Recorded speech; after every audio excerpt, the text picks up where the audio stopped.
We would be honored if you would join us.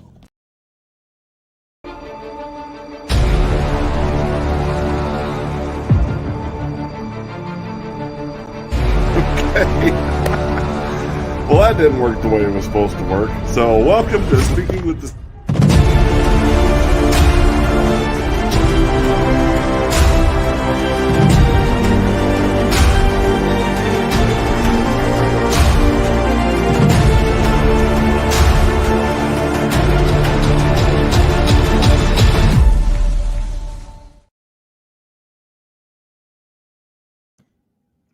Yep. You ever just realize you're just going to have one of those shows? It's going to be one of those shows, everybody. So I apologize, but I am here. That's the important thing.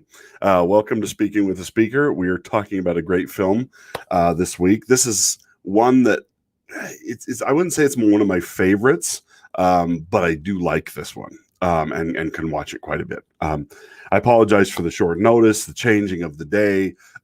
We went camping with my family over Memorial Day weekend and had a lot of fun, and got back today and had to put everything away. You know, camping is a lot of fun. It's so much work.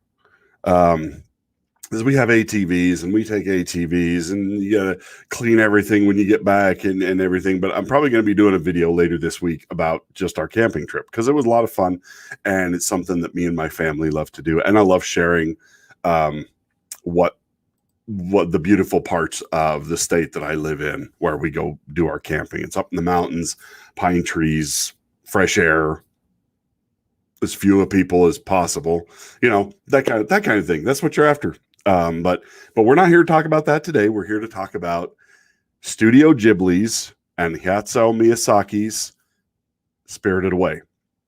Now, the first Studio Ghibli film that I ever saw was actually Howl's Moving Castle, which is my favorite. I remember seeing the trailer for that on some Disney film that we were watching, you know, back when Disney was still run by moderately decent people who had something of a soul. You know, it's been a while. But I mean, it really came as a result of, I can't remember his name. He got Me Too'd out of he was basically the big wig behind Pixar and stuff. John Lasseter. That's who I was thinking of. So it was John Lasseter who kind of went to Studio Ghibli, was a big fan of Studio Ghibli and Hayao Miyazaki, and went and basically convinced him to bring these films and let Disney distribute them. I mean, they're not Disney films, but my internet is being really stupid as always. So like when I started the show, it stuttered and then the video played when it wasn't supposed to play. So Lord, I never know how my shows are going to go anymore, just because my internet's so sketchy. And I have 2 different companies that I get my internet through. And if one's not working good, then I try and use the other one. If that one's not working good, yeah, screwed. Anyway, but I ended up, welcome, Curtis. We just got started. So I was having internet troubles right off the bat. So you didn't miss anything much, except everything. No, just kidding. I really love Studio Ghibli films. I wasn't a fan till I saw Howl's Moving Castle, and then that's what pulled me in, and I started buying them, and my kids absolutely love them. I'm trying to think of all the different ones that we've watched. We've watched Land of, there's one, it's kind of a weird named one, of Land and Sea or something like that. We liked that one. We really like this one, Spirited Away. It's probably my second favorite to Howl's Moving Castle, which is my absolute favorite. And and then My Neighbor Totoro, which is also another good one. But they are very kid oriented films. They're not like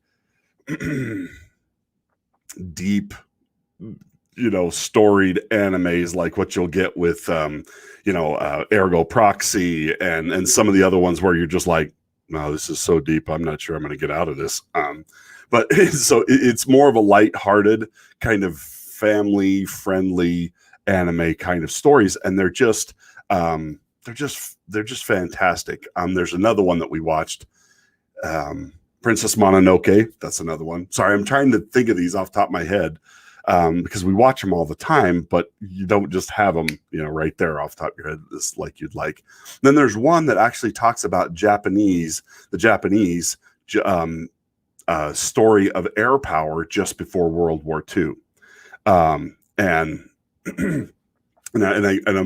cannot remember what that one's called. Curtis, if you have not seen Howl's Moving Castle, you really should go see that one. That one is really good. Like I said, that's my favorite. It's got just an absolutely fantastic vocal cast. And most of them do. Princess Mononoke's got Billy Bob Thornton playing one of the voices. So they actually get some really big names. Kiki's Delivery Service. Thank you, Darth Haster. I've not seen that one.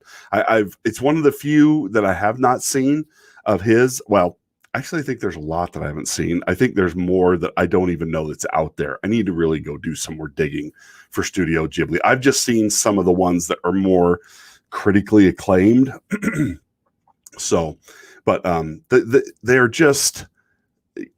Oh, okay, Kristen Dunst. But yeah, they're just. This guy has such an imagination. Hayao Miyazaki. He is just. I would love to get inside his head and just be like, man, look at all the cool crap in here.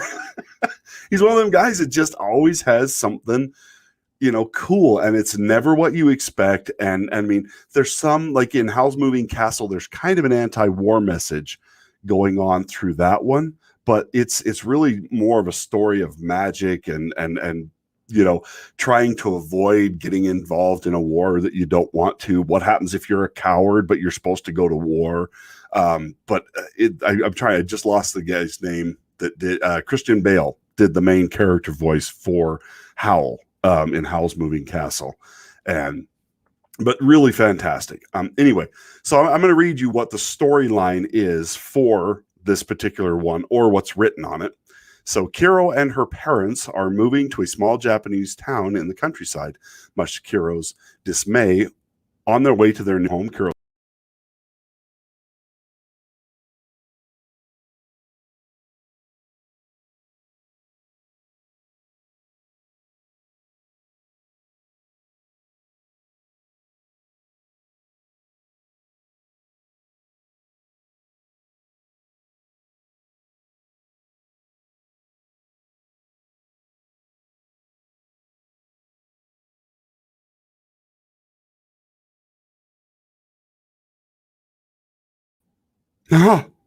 ta-da!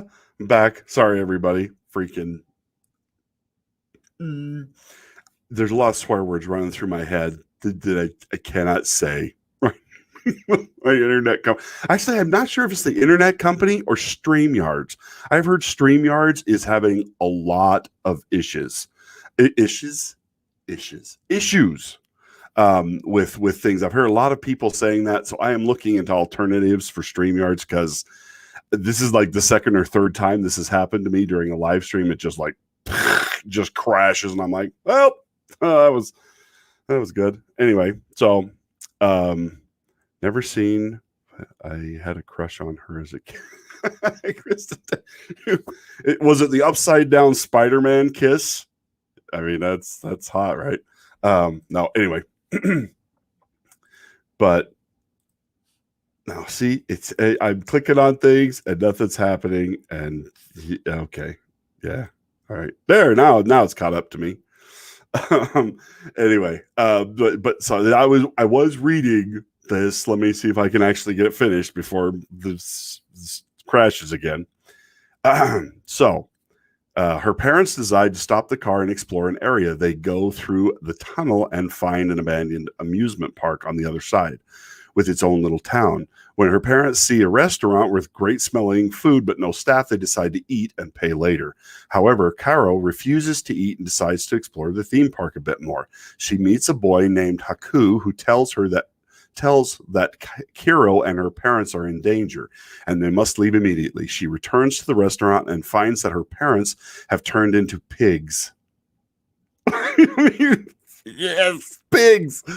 Oh, that kills me every single time because her parents were kind of pigs before, in my opinion. In addition, the theme park turns out to be a town inhabited by demons, spirits, and evil gods. At the center of the town is a bathhouse where the creatures go to relax. The owner of the bathhouse is the evil witch Yababa, who is intent on keeping all trespassers captive workers, including Kiro. Kiro must rely on Haku to save her and her parents in hopes of returning to their world.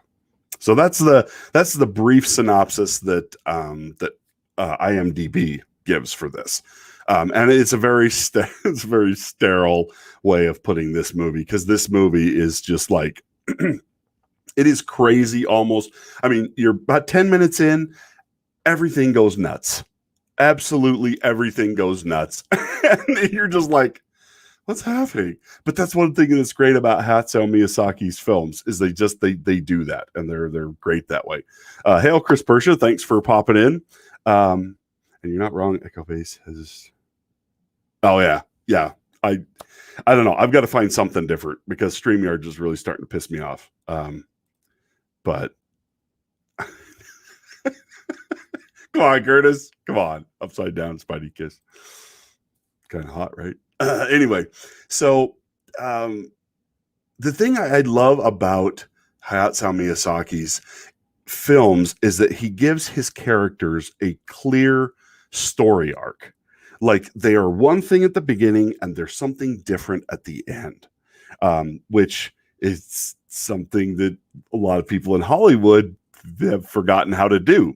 They've forgotten how to make a character actually grow and become something better through or worse, or I mean, whatever. But there's always an arc, whether it's a bad arc or good arc, or there's an arc there. And his stories tell that in a very concise and very good way. And it's just she starts out as this whiny, kind of annoying kid, but at the same time, her parents are the worst. I mean, I'm like, holy crap. I mean, it's a wonder that this girl is doing as well as she is with the parents she's got. I mean, her parents are just like they're people who shouldn't have children. Okay. I have 6 children. And I'm sure there's a lot of people that see me and see my kids and go, yeah, there's a guy who shouldn't have any, and he's got 6. No, I mean, but I have fun with my kids and I love kids and stuff. But these people in this don't even act like they like children, let alone want to raise them. They're always just like, oh, well, you shouldn't have laid on the flowers and you should. And her dad's like oblivious, just this kind of, well, he's kind of the typical what you get from a dad in a lot of these type of movies and stuff like that. But the moms know better. So, I mean, at least they didn't do that. At least they didn't like crap on the dad and make the mom this like, oh, like Hollywood does now. Dads are terrible. Mothers are perfect. And it's just like, no, it's never that simple. It's always more complicated. And that's what you get from Hayao Miyazaki. You get complicated. You get complex characters that are changing and altering and becoming something different. So you meet Kiro and she's just, yeah, she's a little whiny, a little obnoxious, a little, yeah, just a typical obnoxious kid. Chris Persia, it made sense. Kiro's parents turned it because, yes, it does. And like I said, they were kind of pigs before they actually had that happen to them. So, yeah, I don't know. But I love the fact that she's afraid and she doesn't want to go in the tunnel because, like said in the synopsis that I read, they end up kind of off the beaten path, which is kind of funny because I'm sitting there watching this dad drive, and I'm like, that would I would kind of be driving like that. I wouldn't be in a car. I would be in a pickup though. But this is Japan, so they don't. I mean, the pickups not really a big thing over there. So because I have like a Dodge 1 ton, diesel pickup and stuff. So I mean, I'd be like going, but he's in this like Audi, and he's like, "Oh, we got 4-wheel drive," and I'm just like, that means you can get in bigger trouble faster. That's what 4-wheel drive means, really, for somebody who doesn't know what they're doing with it. Anyway, so he's going in there, like sparks are bouncing off the bottom of the car, and I'm just like, dude, I would never want to buy a car after this man owned it because he's terrible. Anyway, they come zinging through here, and they come screeching up to this stone that's sitting in the middle. And then they end up going through the tunnel, and then they, there's that large grassy field, like a dry riverbed kind of running through it. And they end up in the town. They end up with her. The parents are sitting there, and to watch her parents eat, I'm just like, this seems indecent. This should have an R rating just for watching her parents. It's like watching two people make love to large dishes of food. It's kind of gross and kind of, I don't know, but it's just, yeah, it's a very different experience watching the parents eat and going through what they're doing. But I really love that Kiro goes to explore and meets Haku, and Haku seems to recognize her, and I love that, and that plays out through the rest of the story. And I don't want to sit here and go blow by blow through the whole film, because that would just, I mean, why would you watch me when you could just go watch the movie? If I'm just gonna give you a blow by blow, can't talk. Food hentai, yes, Chris. Chris and Curtis is like, what the? Sorry, you're probably never going to be able to get that image out of your brain now. Oh, speakers said making love to food, and I can't eat anymore. But now and then the whole idea of the bathhouse was such a unique, I don't know, just a crazy thing to kind of build this story around this bathhouse. I mean, because bathhouses and stuff like that are big in Japanese culture. They still have them. I mean, if anybody watch anime, you know that like almost in every anime, you're going to see a bathhouse at some point. My Hero Academia. I'm trying to think of just the ones right off the top of my head, but it's like, it would be easier to name the ones that don't have bathhouses in them because Maid Sama has bathhouses. I mean, it's a big thing. Or hot springs, like they're really big into hot springs too. But I mean, the way she ends up, like she gets trapped there. Her parents turn into the pigs, which I think is creepy cool. I mean, imagine being a little girl and having that happen to you. See, I have 5 little girls, so I can just imagine my girls, what they would think and feel. And I often wonder watching that film, like, how would my daughters handle that? I mean, I'm a little pudgy, but I've never eaten so much that I would turn into a pig. See, I don't know. We'd have to ask my wife. She might differ with me on that, but I didn't think so. I eat a lot of pizza though. I will tell you, if I'm eating pizza, oh Lord, yeah, I'll make myself sick. It's sad. But it's pizza. So especially good pizza, really, really good pizza. But these guys just eat, like they're just eating everything. Like, and they pick up the thing that kills me is they pick up these chickens and they're just like, and they just bite off this, and I'm like, are there not any bones in that bird? Did you just eat that bones and all? I'm like, that's gonna hurt coming out the other end. I'm just saying. I don't. That's like eating really, really hot food. you're gonna pay for it at some point, you know. Because I mean, I when I lived in England, I used to eat curry, and I had a guy make what they call vindaloo curry for me. And the way he did it is he made it, he cooked it, and then he froze it, and then he cooked it again, and then he froze it, and then he cooked it again. Because every time you do that, you bring out more of the spices, more of the seasoning, more of the hot in whatever spices that they're using in the curry. So we go up there to eat. I know, squirrel side story, but my mouth, like I put they put it on what they call poppadons. There's like these little puffed up shells. They look like gigantic tortilla chips that they throw them in the oil and they just go.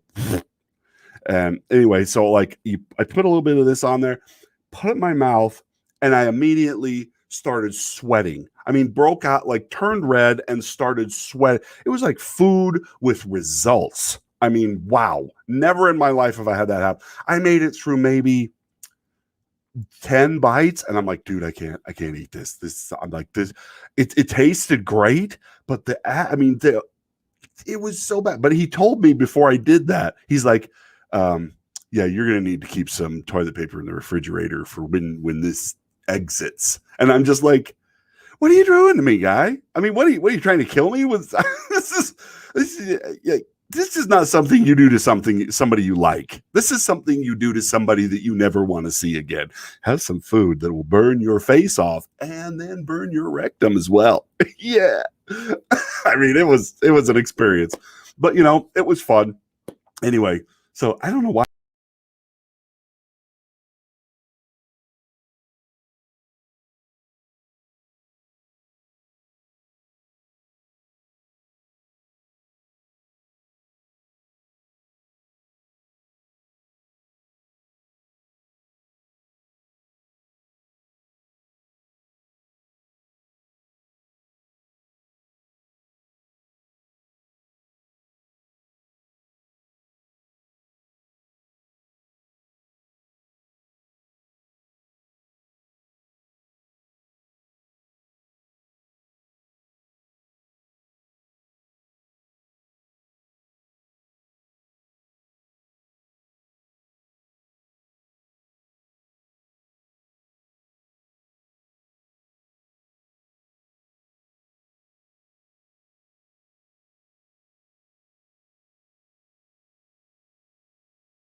Okay.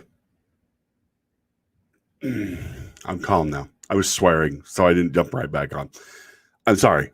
No, it's the power's fine. It's StreamYard. I'm convinced it's StreamYard now because it's just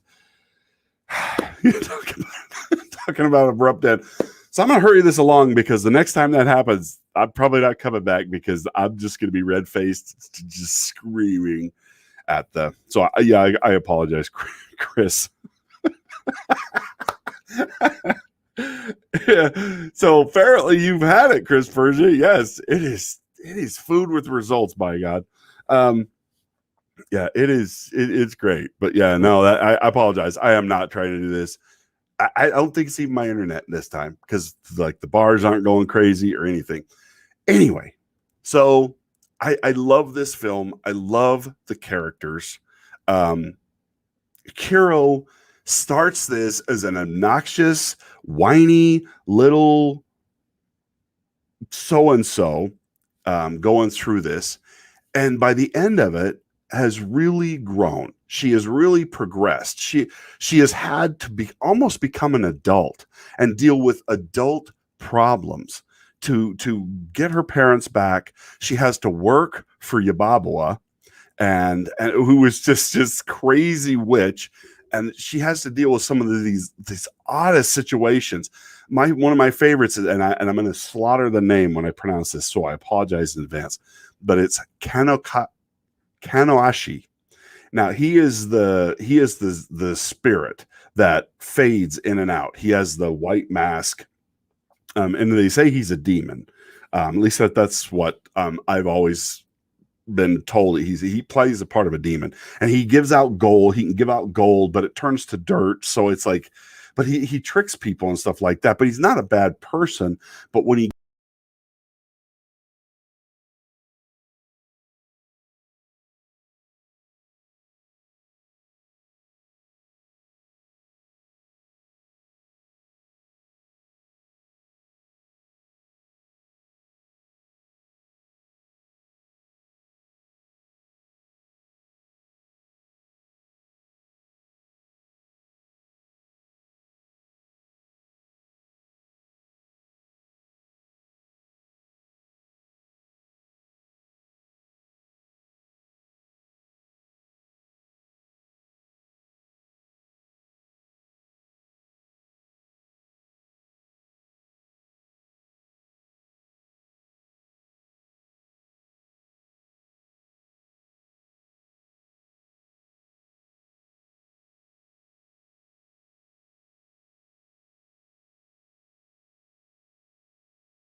okay, back again.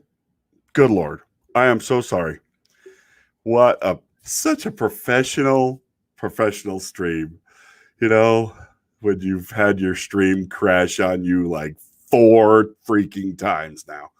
I'm sorry. Yeah. Hey, welcome, jesters. Good timing. Good timing.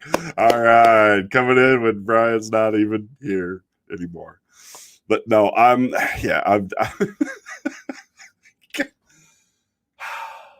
it's Monday. It is definitely Monday. But it's a holiday. So I mean this should not be the way this is. Lord, I apologize and be with the starting pygmies down there in the beginning. Amen.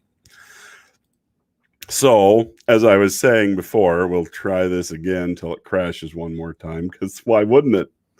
Um, I just so Kira, I'm trying to remember where I left off. So, yeah, yes, Chris Persia, fourth time's the charm.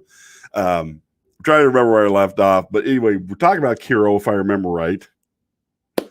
But she is just an amazing character, has an amazing journey, is just really becomes an adult, lives an adult's challenges, and finds that she is capable of them. And I just think, how is this going to affect her in the rest of her life? You know, if let's assume she's real, um, she's going to have an amazing life from this point on, because she has risen to adult challenges and found that she was capable of doing it. I mean, and how many kids in our world have to go through stuff like that? You know, their parents are drug addicts or alcoholics or whatever it is, and these poor kids have to become an adult to survive. I mean, it's an amazing thing that they have to do to pull this off. Hey, old cat man, Dee Dee Myers and Brightest Day, thank you for popping in. Yeah, and Adega, thanks for popping in. Now everybody's popping in. So to explain what's been going on for those of you who may not know, this stream has dropped 4 times. There's something wrong with my StreamYard's account or something, but so if I just disappear for no apparent reason whatsoever, give me a second and I will try and get back on. I've switched to using the internet on my phone now, so maybe it'll work, but maybe not. Anyway, so we're talking about the main character of Spirited Away, Kiro. For those of you who have seen it, if you haven't seen it, go see it right now. Go rent it. Go get it. You can get it on YouTube. You can rent it on Vudu. You can get it on Google Play. I went and bought it. I went and bought it physical media. I have went and bought as many of the physical copies of Studio Ghibli films as I can, because one, my kids watch the crap out of them and they absolutely love them. Or I'm not sure if Disney Channel's got all of them. I think they've got some of them, but I don't have Disney because they're evil. So are they evil? But yeah, no. But yes, welcome everybody who's just jumped in. But yeah, it is such a good show. I mean, it is very different.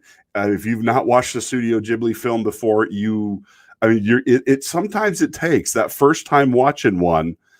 You're kind of like, what is happening? I don't understand. But I mean, if you just give it a minute, my wife hates them, but my wife hates all anime.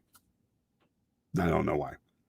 But my kids all love this. And especially my second to the youngest, she absolutely loves watching Studio Ghibli films. She just wear them out. But I love the fact that in this you have Yubaba and Zeniba, which I just love that name, Zeniba. If I was still having kids, I think I'd name one of their middle names Zeniba. Probably just so that they'll hate me later on in life and they'll have to have therapy. But no, anyway, I mean, I named one of my daughter's middle name is Trinity from The Matrix. My wife was really angry that I wanted that, but it took me 6 kids, but I finally got to name one of my daughter's middle names Trinity. That's how, I mean, I just kept having children. I'm like, we're going to keep having children until I get to name one of them Trinity. No, I'm just kidding. That is not what happened. At least not what I'm going to tell anybody else. But no, this film is just fun. It's got great characters. Lynn, which is one of the bathhouse workers that kind of becomes friendly with Kiro, who actually ends up getting called Sin in this, because that's part of what Yubaba does. When you go to work for her, and after she gets trapped in this world, she has to go to work for Yubaba just to survive in this world. And I mean, she ends up taking part of her name. And it's only because of Haku helping her that she even remembers her real name later on and what her parents look like now that they're pigs.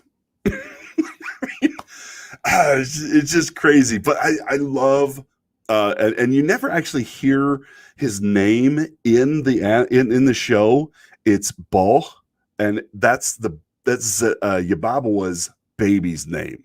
Which, if you thought that Kiro is spoiled at the Kiro is spoiled at the beginning of this film, it is nothing compared to Yababa's kid, who's this fat, gigantic baby.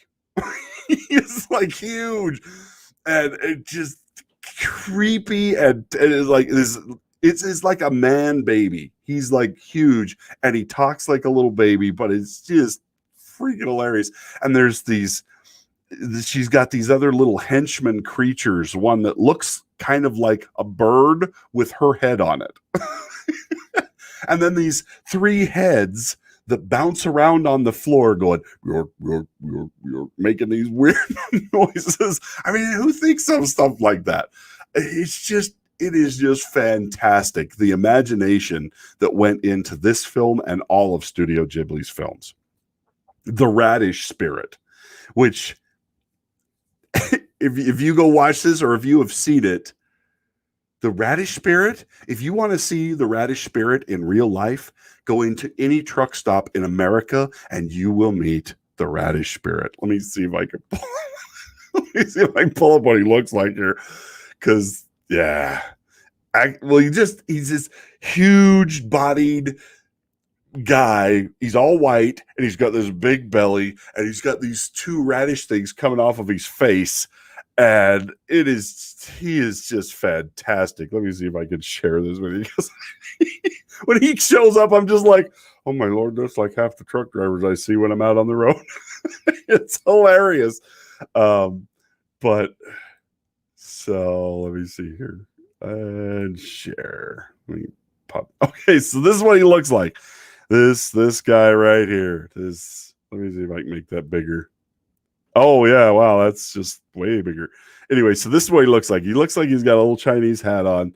And he's got a loincloth and his butt's hanging out the other side here.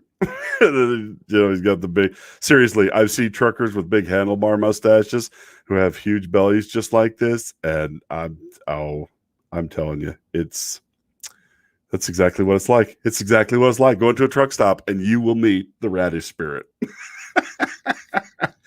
Oh my gosh. It's just tremendous. So you got him, you've got the demon guy, and they use the voice of Cliff Clavin, the guy that does him, John Ratzenberger, I think is his name.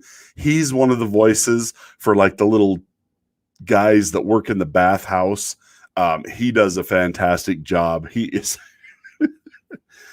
kind of a jerk to Kiro because she's human, and because she's human, she is seen as less than in this world, and it is just tremendous. Like that, it's what it would be like to be on the other side in a demon spirit world, and like you're the odd man out. You know, it's instead of it being the other way around where we can't see them. Well, they usually can't see us, but now they can see her, but nobody likes her. It's just tremendous. But Lin is a fantastic character. Haku, I love Haku, and the fact that Haku is also a dragon, and when he becomes the dragon form, just I love the way they do the Chinese dragon in this with him being that character. So Chris Burgess says, is perfect representative for Sloth Miyazaki, working in all sorts of metaphors from the deadly sins and reference to their stories. Yubaba is also a nod to the story of Baba Yaga. Yeah. It's just, yeah. If you're not a fan of Studio Ghibli, go watch the films. And if you like anime at all, you will be hooked on Studio Ghibli films. because they're so unique. Each one is different. My kids like one called Ponyo, which I'm not sure if I think he was part of that, but I don't know if that one's specifically a Studio Ghibli film, but I think he was part of it. I think he helped write the story or was at least involved in that one. I mean, that one's got an all-star stellar vocal cast as well, which is another great film. But Zaniba, I love that you kind of think she's just another bad guy when you first meet her, when she shows up in the bathhouse and she's basically there through a piece of paper, like a little paper angel that gets in. And that sequence of the little paper dolls attacking Haku outside is just, I mean, you sit there, you're like, what the heck is the, and then when he comes zinging into the building and she's trying to shut the doors and all these papers are sticking to the window, and you're just like, man, those are some vicious paper airplanes.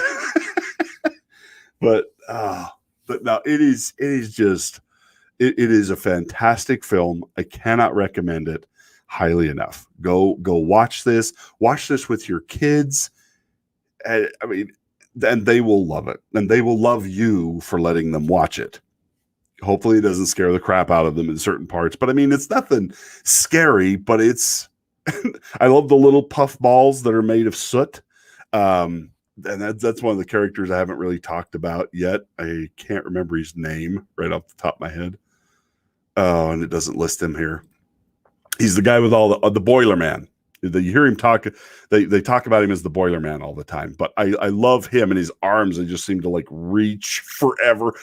Just amazing. And the fact that he has to do all this work and heat all the water and mix all the herbs for the blends and Kamaji, thank you, Chris Persia. Thank you. But yeah, he is a fantastic character too. Hey, Black Angus, thanks for popping in. Welcome. And if you have not subscribed to anybody in here who has a channel, I know Curtis does, I know Adega does, I know Dee Dee Myers does. Chris just seems like Chris, do you have a channel? Because I see you everywhere being a wrench. You're like the ultimate wrench. I don't know if you actually have a channel. I need to go look that up. What a slacker I am. But yeah, it's Black Angus. If you just bought this, you will not go wrong. It is, your kids will love it. You cannot go wrong with any Studio Ghibli film. Princess Mononoke is a little bit more adult. There's more blood and stuff in that one. But I mean, if you've got little boys, they're going to love you for that. So, I mean, okay. I didn't think so, Chris. Thank you for telling me that, because you should have a channel, Chris, because you're awesome. You're everywhere. I see you everywhere. And you're amazing. Everybody in here, if you have not subscribed to anybody in the channel, in the chat, go subscribe. Everybody who comes to my shows, not because they come to my shows, but they are great creators in their own right. And I'm so grateful to you guys for being here, for coming and supporting me and supporting these great films, because I mean, that's what's cool. That's what we get to come and talk about these things that we love. I mean, these are things that, I mean, my kids will have this with them for the rest of their lives now. And these are things that I didn't have when I was a kid. I'm not sure exactly when a lot of these were made. I mean, I'm old, if you can't tell from the wrinkles and anyway, I'm old. So, I mean, and these are things that you'll be able to pass down. And the things I love about one of the things I love is that they tell great moral stories. They teach your kids right and wrong. They do all the things that cartoons did when I was growing up, when I was watching Spider-Man and Spider-Man and His Amazing Friends it wasn't Justice League back then. It was the Justice Friends and stuff like that. I mean, they teach great lessons. They have great storylines. They show what happens to people and what happens over the period of time. Yeah, they're just, and Hayao Miyazaki is fantastic for creating very in-depth characters. One of my favorite sequences from this show is when the Stink Spirit shows up. And oh love the faces that everybody makes. They are hilarious. So the Stink Spirit, they're like, no, go away. And they're like, well, okay, never mind. He's not listening. So he comes into the thing and he walks through, and everything he touches is like soiled, and he's leaving this trail of goo and dirt everywhere. And he walks in, and Sen and Yubaba and some of the other people are standing there, and they're like, oh. Their faces are just fantastic. They are just unbelievably funny. And she's like, oh, Sen, take the nice man's money. And she sticks her hand out and then puts this gooey pile of gold in her hand. And it's fantastic. And this shiver, you see this shiver go all the way through Sen, and she's just like, oh. It is awesome. I mean, yeah, but no, it is great. But yeah, it was 2001. Sorry, I'm catching. I get into my stories that I get behind on the chat. So, but yeah, that's. But yeah, it is. Yeah, it is that whole sequence of him getting in there, and then her finding that he's got this thorn in his side, which he's a river spirit. And so when it's like a bicycle handle, she pulls it out, and all of this crap, that people dump in rivers. There's a lot of messages going on here, which I'm not an environmentalist, but I am a conservationalist, I guess you would say. Like I said, I just went camping all weekend with my family, and we always make a big deal of leaving a camping spot cleaner than when we went. We go around and we pick up. We won't leave, and my kids don't get any treats or anything as we're going home till everybody's walked around the camp and picked up at least 10 pieces of trash. And how big, how small. And that I do love that message in this is just like, take care of your stuff. Don't just, sometimes you go into these big cities and you'll see like a grocery cart lay into the river for no apparent reason whatsoever. Anyway, and that kind of is part of this story. Like I said, not an environmentalist, but I am like, clean up your crap. But yeah, it is just thanks, D Mars. But yeah, it's so many. That's why I love the state I live in. Right now, it's still cold enough that I don't get all the bugs. Where I go, it's still fairly cool at night, so no bugs, no mosquitoes, no flies, no. And see, we don't have chiggers in the state where I live. We get ticks and stuff, but we do not get some of the nasty stuff that people get in other parts of the country. Sorry, squirrel. But yeah, that sequence of cleaning the river spirit and that whole thing is so funny and so well done. It's just, seriously, share this with your kids. Share this with people who haven't heard of it yet. Go talk about Studio Ghibli films when you get a chance, because they are so worth it. They have such great messages in them and great characters. You can tell he really painstakingly takes time to craft his stories and his characters so that they all have meaning. Even the back kind of characters that are in the background, they fill out the story, and they're all part of it in some way. Even the spirits that are in this film that you don't really see a lot of right off the bat, they're still part of the show. Like when they pull the thorn out of the stink spirit, and he's revealed to be a river spirit, you see all the spirits in the galleries up and around, and they're all like waving the flags and they're cheering, and it's just, it's this big moment for Sen where Yubaba rushes over and hugs Sen, is like, we made so much money. So you can tell what she's all about. But the sequences where you go and meet with Zeniba and you find out what Zeniba's all about, and you're just like, are you sure you two are sisters? You look identical, but totally different. They're twin sisters who are totally different. And it's just, this story has a great ending. It has a happy ending, as long as you don't dwell too much on the fact that she's back with these worthless, horrible parents. But she saves her parents, and that's, it's a hero kind of moment for her. It really is truly a fantastic film, and I can't recommend it highly enough. I would give it at least a 9 easy, not a 9 or higher. But I want to thank you guys for being here. Thank you for hanging in with me through the stream, dropping up and down and going in and out. Yeah, because I do appreciate it. I was getting frustrated, and I am definitely going to start looking for somewhere else to stream because I think StreamYard, I don't know. I'm going to keep working on it, but I don't like that. I don't like dropping that on you guys and expecting you to just sit there going, oh, well, I think Speaker's coming back. I don't know. It's good thing he's not wasting our time because that would be obnoxious. But thank you guys for being here. Thanks for coming on a Monday. I didn't want to do just a video about this film. I wanted to be able to talk about and talk with you guys about this one because it's so good. We are going to be doing, we will be doing Howl's Moving Castle, which is my all-time favorite. You're going to see me like totally geek out when I do that one. But this coming Sunday, on Speaking with the Speaker, we will be doing Ergo Proxy, which was suggested to me by Adega Outlaw and a couple of other people, and I love it. I think it's great. It's a brain bender. I mean, it is.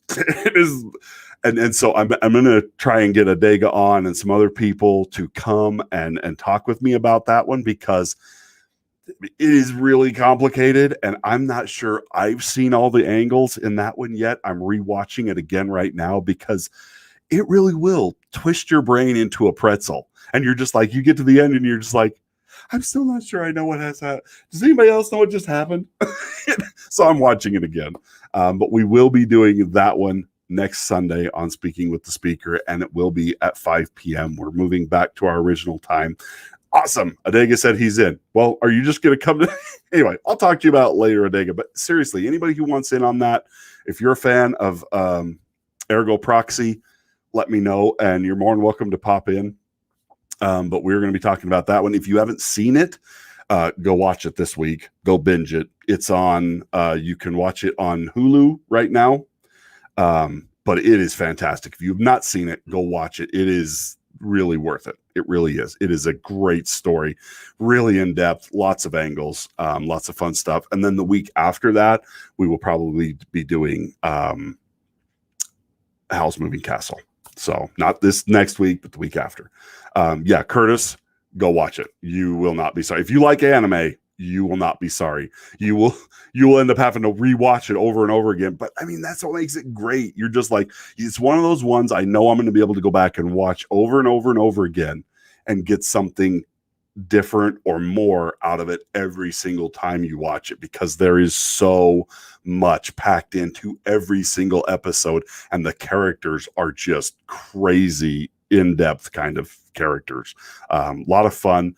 I had seen this one pop up on my feed a lot, and I was just like, I was a little leery. And then Adega suggested it, and I'm like, all right, I'm in. And that's usually what it takes. Just somebody who's seen it. If I'm a little leery on it, to kind of give me that push I need to go and watch it. Because I mean, I'll watch any anime anytime I get the chance. So trying to think if I've seen it. I'm not sure if it's on Netflix. You can go and look at some of the others. I'll bet you it's on Crunchyroll. I'm not sure about where else you might find that one, but I know it's on Hulu because that's where I'm watching it. Anyway, thank you guys for being here. I hope you guys have a great week. I get to actually be home again this week, so because my daughter graduated last week, so usually I'm home a week and then out. I'm home for 3 weeks this week, so I may be doing a video in between periodically. But thank you for being here, and we will talk to you guys next Sunday. So thanks for being here. Talk to you next time.